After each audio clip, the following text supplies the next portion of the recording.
I didn't start therapy because it was fashionable. I didn't see it on a screen and think, that looks like something I should try. I started because the world inside my head and the world outside my window were becoming two very different places. In my head, a storm was always brewing. Conversations were disasters before they even began. Friendships were fragile things, ready to shatter at the slightest touch. The real world, however, was often quiet. People would smile, the sun would shine, but I couldn't feel it. I was living inside a story I had written, and the plot was relentlessly grim. It was exhausting. Therapy for me was never about paying someone to listen to my problems. It was about finding a translator, someone who could help me understand the language of my own mind.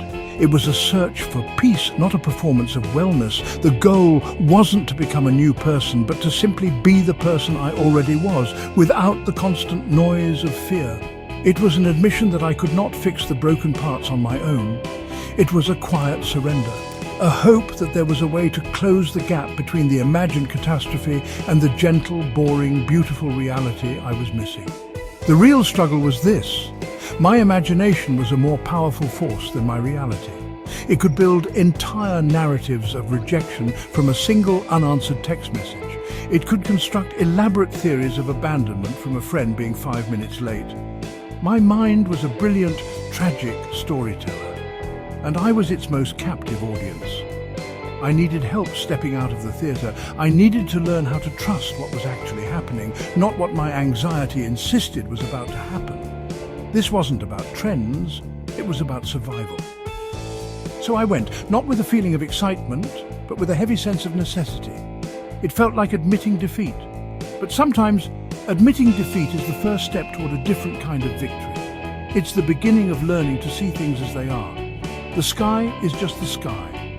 A person's silence is just silence. It does not have to mean the world is ending. Therapy was my attempt to learn this simple, monumental truth. It was a bridge out of the lonely island of my own mind and back to the shared world. My problem with trust didn't begin with friends or partners. It started much earlier in the confusing world of childhood. I learned somehow that affection was conditional, that you had to earn your place. This lesson became a part of me, like a bone or a vital organ.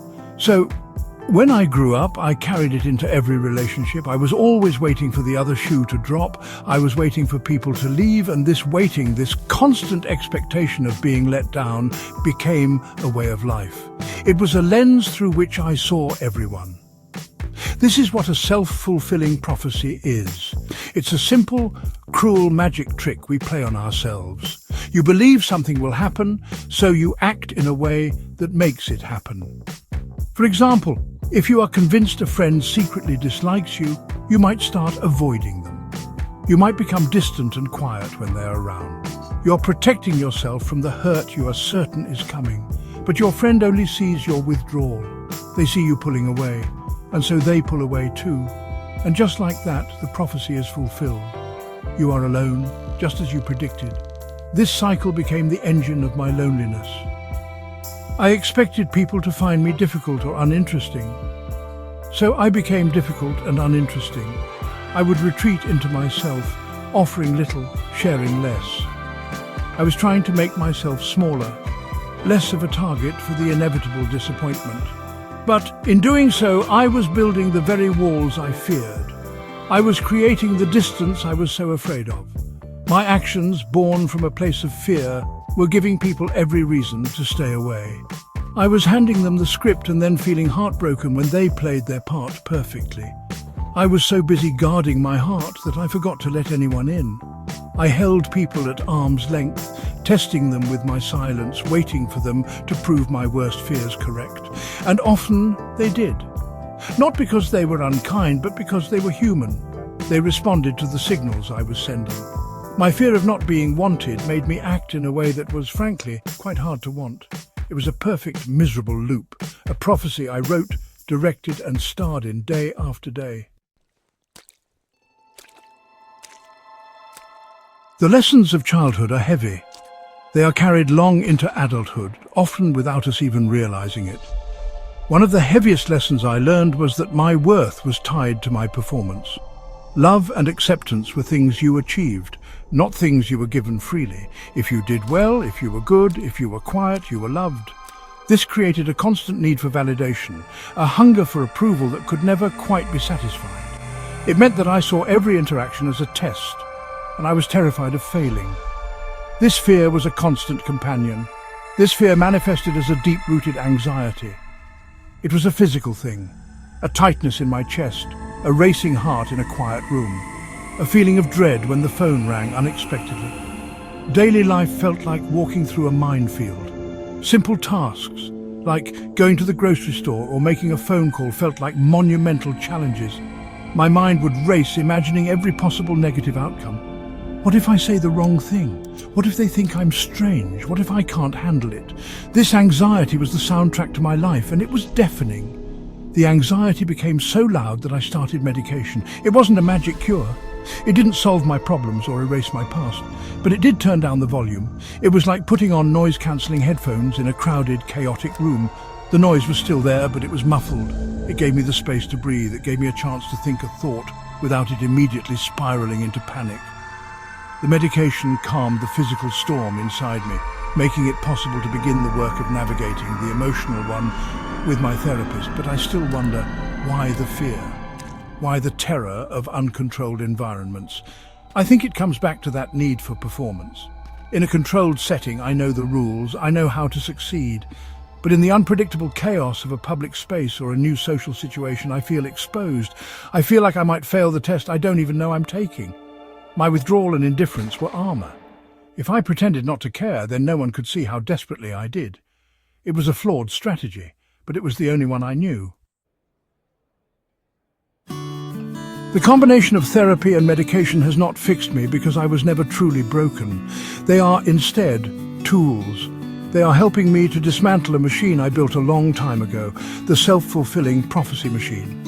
Therapy is teaching me to question my own thoughts. To ask, is that really true? Or is that just the old story playing again? It is the slow, patient work of unlearning. It is about recognizing the old patterns as they arise and choosing consciously to try something different, to risk being open. Change is not a straight line. There are days when the old fears feel new again, days when my first instinct is to retreat, to build the walls back up, brick by brick. The urge to protect myself by pushing others away is strong. It is a familiar, comfortable misery. But now, there is a new voice, a quieter one perhaps, but it is there. It asks me to be brave. It reminds me that the imagined pain of rejection is often worse than any reality. It whispers that connection is worth the risk. I am learning to live in the present, not the imagined future of disaster or the painful past of old lessons, but right here, in this moment where things are usually okay, where people are often kind, where a smile can just be a smile. It is an exercise in mindfulness, but also an exercise in courage. It is the courage to accept that I cannot control how others perceive me. All I can control is my own willingness to be seen, to be authentic, to be vulnerable, and to trust that this is enough. There is hope in this, a quiet, steady hope, the hope that I can write a new story for myself, one where my worth is not up for debate, one where connection is not a transaction, one where I can accept kindness without suspicion. The future is not a fixed destination. It is a place I am building, one small, hopeful, and sometimes terrifyingly open action at a time. I am learning to break my own prophecies, and in their place, I am trying to build a new and better reality, one I can actually live in.